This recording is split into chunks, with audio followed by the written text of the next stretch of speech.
بسم اللہ الرحمن الرحیم. قال النبی صلی اللہ علیہ وسلم لا ایمان لمن لا امانت له ولا دین لمن لا عہد له. ایک حدیث کا ٹکڑا ہے جس میں نبی کریم صلی اللہ علیہ وسلم نے ارشاد فرمایا اس کا ایمان مکمل نہیں جس کے پاس امانت داری نہیں، اس کا دین مکمل نہیں جس کے پاس وعدے کے پورا کرنا نہیں. جو امانت داری نہیں کرتا، وعدہ کیا ہوا اس کو پورا نہیں کرتا، تو مکمل اس کے پاس ایمان اور دینداری نہیں ہے.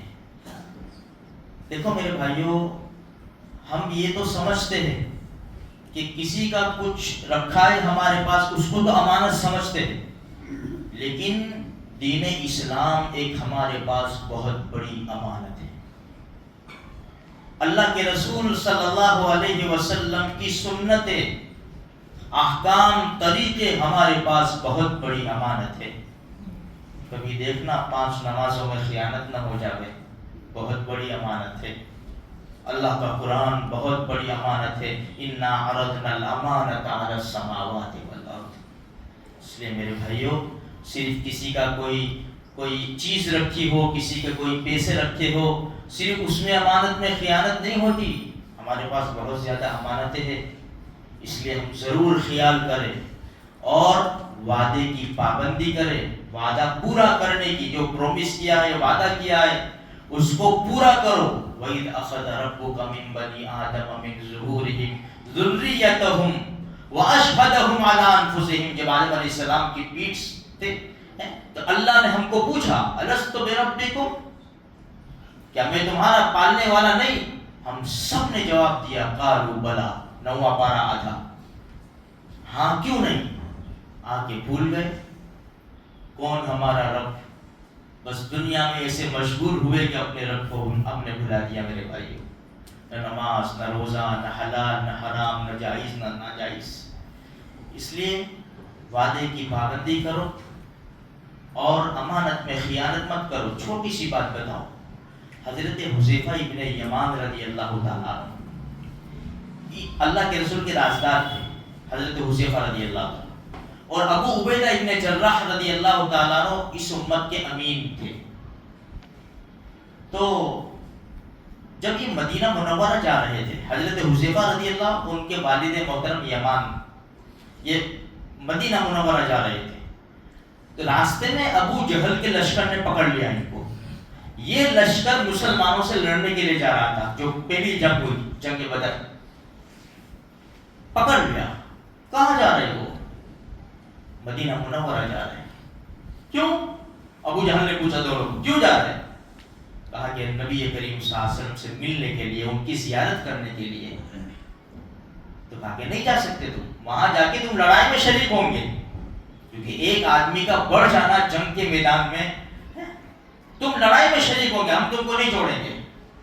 کہ نہیں، ہمارا مقصد صرف اللہ کے رسول کی زیارت ہے اور دوسرا کوئی مقصد نہیں ہے، ہم لڑائی میں شریک نہیں ہوں گے. یہ وعدہ کر لیا حضرت حذیفہ رضی اللہ تعالیٰ. کس سے؟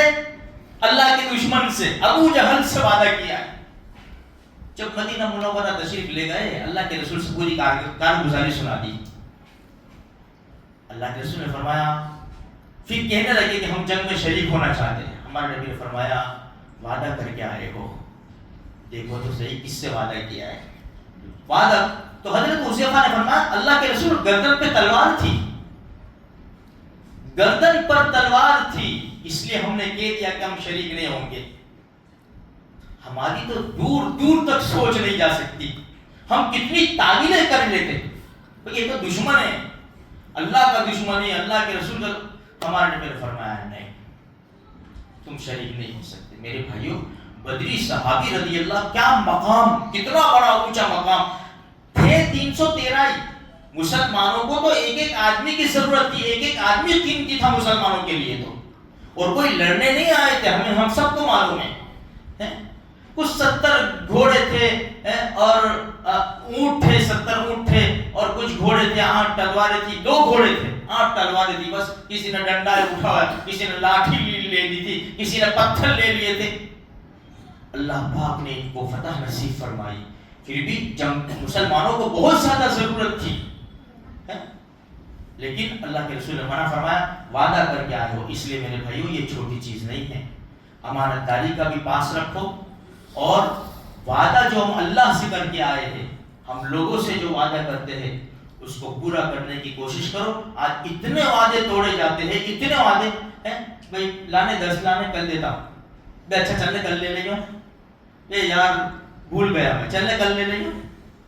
روزانہ وعدے، دن میں 2 3 مرتبہ ہمارے وعدے ہوتے ہم توڑ دیتے ہیں، یہ اچھی بات نہیں ہے، بہت بڑا نقصان ہے اس میں۔